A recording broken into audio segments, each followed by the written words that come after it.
Last weekend, we had this Jake Paul, Ben Askren fight, if you can call it that, on Triller.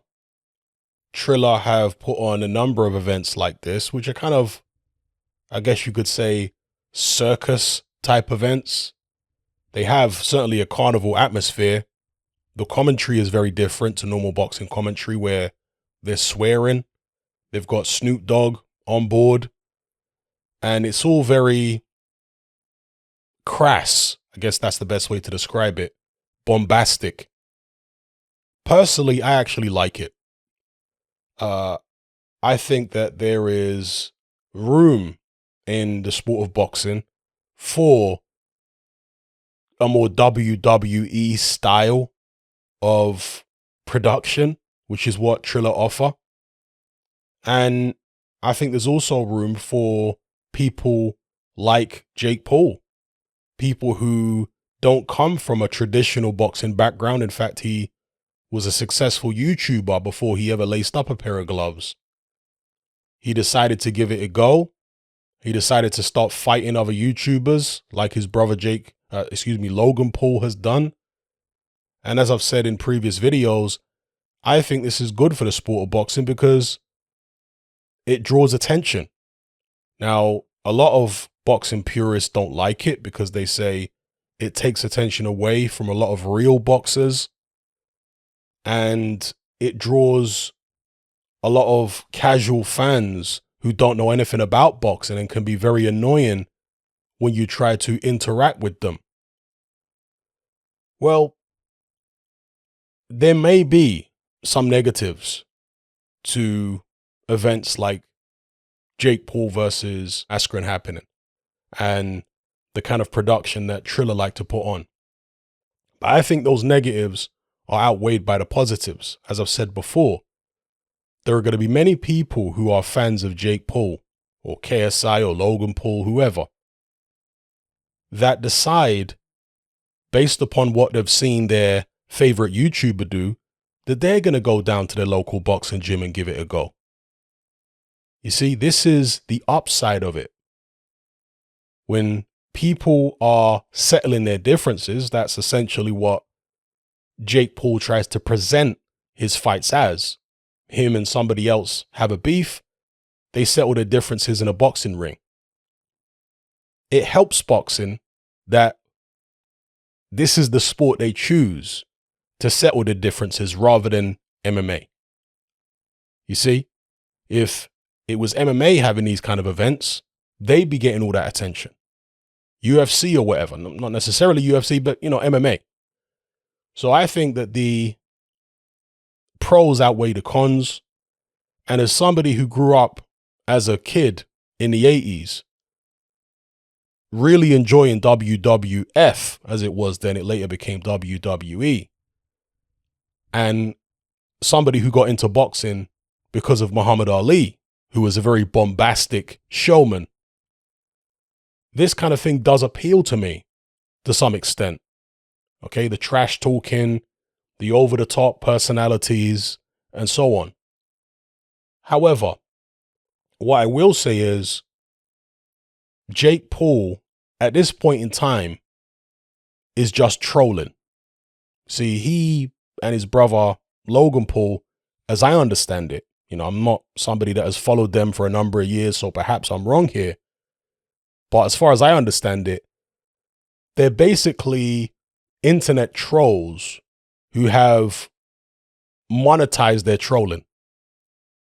And there are many forms of trolling, of course. Trolling doesn't mean you're just going to be in the comment section of somebody's video. No, trolling could be you making your own videos, right? Trolling your audience, making your audience think that you're doing something outlandish, controversial, dangerous, making your audience think that you are a particular kind of person when actually it's just an act.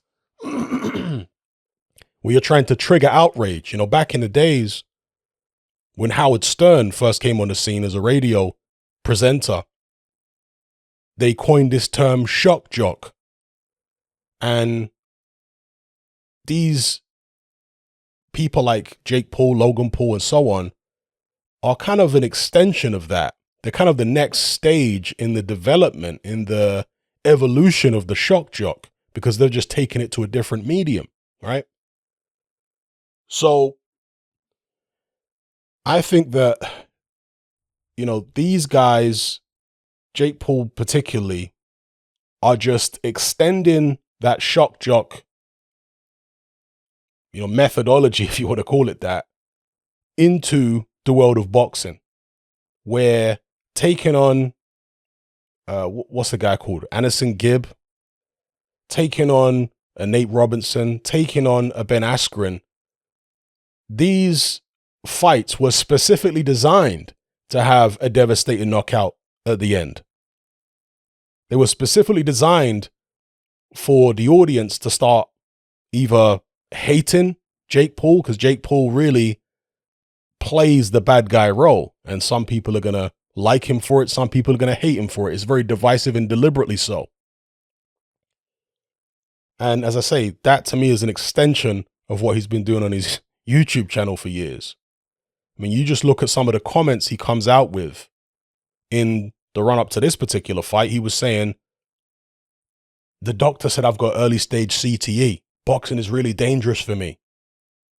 And all this kind of stuff, making the audience believe that he's in mortal danger stepping in there against Ben Askren because of what he claims some doctor said about his brain, CTE. And I'm not sure whether it's Jake or Logan who claims to have holes in their brain, some nonsense.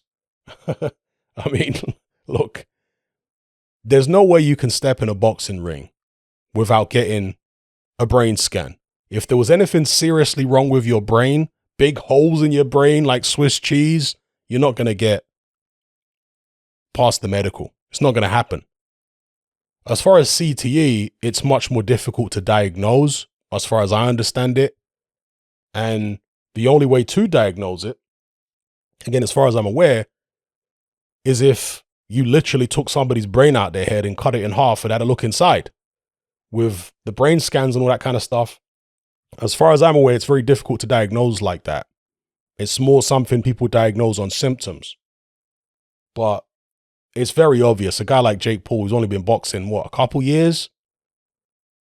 This idea that he's in terrible danger because, he used to play football and it's all hype talk. I was boxing from the age of 12 in fights and sparring. From the age of 12 on and off up until my early 30s, late 20s, early 30s. Well, certainly it was sparring up until my early 30s, but actual fights up until my mid-late 20s. And listen to the way I talk. Will I have issues later on, neurological issues? I mean, possibly, but the majority of people with my level of experience, the amount I've sparred, the amount of fights I've had, they're perfectly okay. Okay, so look, professional boxing is very damaging, and CTE is a real thing. Punch drunk syndrome and other neurological problems certainly are a lot more common with boxers than they are with the regular citizens. No question about it. But this narrative that Jake Paul has all of a sudden got this serious condition where, oh God, it's really dangerous for him to step in. It's really dangerous for anybody to step in a boxing ring. The reason he's hyping all this stuff up is because he's hoping it's going to attract the attention of the public. Oh, wow, look at what this guy's doing. It's so dangerous for him. He's got early stage CTE. He's got holes in his brain. Oh my God, shocking. And a lot of naive people, particularly the casuals, they go for this. They buy into this. That's why Jake Paul comes out and says this kind of stuff. It's all nonsense, but this is the reason he says it. So, as I say, these fights are an extension of him trolling. I'd never seen this Ben Askren guy fight before.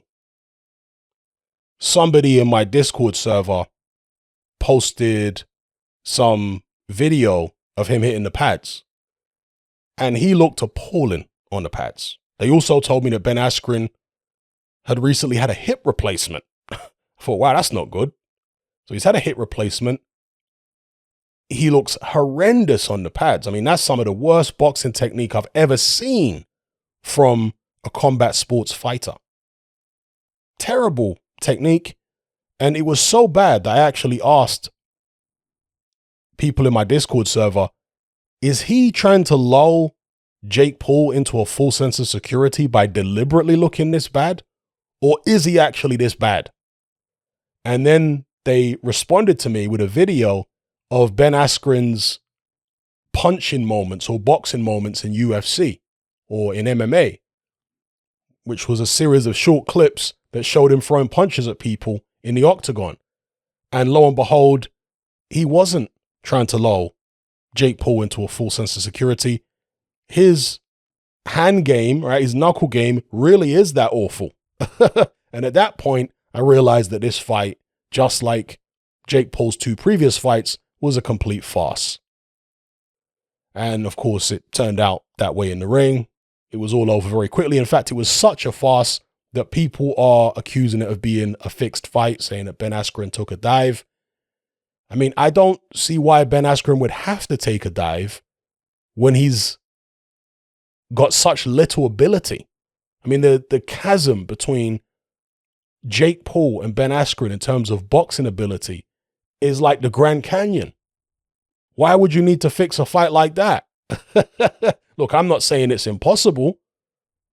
I'm not saying it definitely wasn't fixed, but surely he could win the fight legitimately anyway, you know? Now, what I will say is that, okay, he didn't have any amateur fights or very limited experience. He's only had 2 fights before this one. This is his 3rd. But it's really about ability more so than experience. There are young fighters out there, maybe amateurs, maybe some young pros that have a similar level of ability and technique to Jake Paul. And eventually, I want to see him fight people like that. I'm cool with this circus going on at the moment with the Ben Askrens and the Nate Robinsons and all these other people. But eventually, I want to see him in there in a 50-50 against somebody real. Doesn't have to be somebody, again, what is a 50-50? A 50-50 is simply when you fight somebody that's on a similar level to yourself in terms of ability, in terms of skills, and of course, in terms of, in most cases, experience, although not always, because you could have a young up-and-coming guy who's, let's say, 15-0, and you put him in there against the veteran who's 40-5, let's say. The veteran isn't what he used to be. If it was 3-4 years earlier, and the veteran was still 40, let's say 35-0, 32-0, they would have been too much for the young prospect at that stage, right? It wouldn't have been a 50-50 then. But when the guy is, whatever, 35 and 30-5 or 40-5, whatever I said, and he's on the downhill, he's on the decline, and the young prospect is 15-0 and he's on the up, he's already just done a couple 12-rounders, then it becomes a 50-50. Do you understand? In certain situations. So a 50-50 can be many different things, but essentially it's the perception that this is going to be an even contest. Anyone who looked at the Jake Paul Ben Askren fight dispassionately on the way in, anyone who had any knowledge of boxing, you knew that this was not an even contest. Not an even contest at all. And that leads us on to Tommy Fury. Now, Tommy Fury does have a bit more experience than Jake Paul. As far as amateur experience, I think he had about 12 amateur fights, they say. 12 amateur fights. He's had a few pro fights. So he has a little bit more experience than Jake Paul.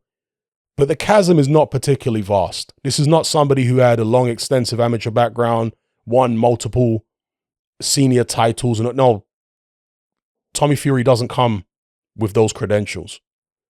And so far as a pro, Tommy Fury himself has only fought tomato cans. And in fact, that brings us back to Jake Paul for a second. Because if Jake Paul is not going to fight in a 50-50 for now, they can at least put him in there against a tough journeyman, somebody who knows how to defend themselves, somebody who knows how to block a shot and survive for a little bit, rather than putting him in there against these complete and utter novices, the likes of the Nate Robinsons. And I mean, the Anderson Gibb fight was just embarrassing, right? At least put him in there against a tough journeyman who knows how to survive, who's not going to beat Jake Paul necessarily, but knows how to defend against a lot of his attacks so the fight can go longer. And so Jake Paul can actually develop, because truth be told, Jake Paul does actually have some ability there. I know there's a lot of people who hate him and whatever the case may be, they don't like his persona. And it is a persona. They don't like it, and therefore they want to see him fail. They want to see him fall flat on his face. That's okay. But don't allow your hatred for the man to blind you to the fact that he does have some ability there. I've been around boxing most of my life. And for a guy who's only had 3 fights, or however many fights he's had, 4 fights, for a guy with such little experience who's only been boxing about 3 years, I believe, he's at a decent standard. Yeah. I've seen plenty of guys with more experience than that who don't look as polished, who don't have that kind of technique and poise. Obviously, he's not fighting anybody good. But even still, I'm talking about just hitting the bag. I've seen guys who only been boxing 3 years, like Jake Paul, 3-4 years, and they look far worse than that. So he does have some ability there. As I say, I'd like to see that ability eventually tested against somebody like a Tommy Fury in a 50-50. And until then, at least put him in there with some journeymen who know how to defend themselves. But of course, that's unlikely, because this is all about money for Jake Paul. How can you sell Jake Paul versus some random Eastern European journeyman or American journeyman on pay-per-view? Very difficult, right? But if you're matching him against a former UFC guy in Ben Askren, a former NBA basketball player in Nate Robinson, another YouTuber in Anderson Gibb, who was a friend of KSI, that's something you can sell, right? So perhaps it's unrealistic for me to expect them to move Jake Paul in a more traditional way, but they actually match him against some journeymen and allow him to learn along the way. But yeah, it is what it is. Let me know what you guys think in the comments below about this Jake Paul YouTube boxing phenomenon. Do you like it? Do you dislike it? And it's okay to dislike it. But and look, many of you are not going to watch these kind of fights. You're not going to watch these events. You're going to turn away and you're going to say, this is nonsense. This is not real boxing. That's okay. I got no issue with people who feel that way about it. But my perspective is, overall, this will bring more attention to the sport of boxing. It will get more people to have a go, go down to the local gym, lace up gloves for the first time and see what it's all about. And as far as I'm concerned, that's a good thing.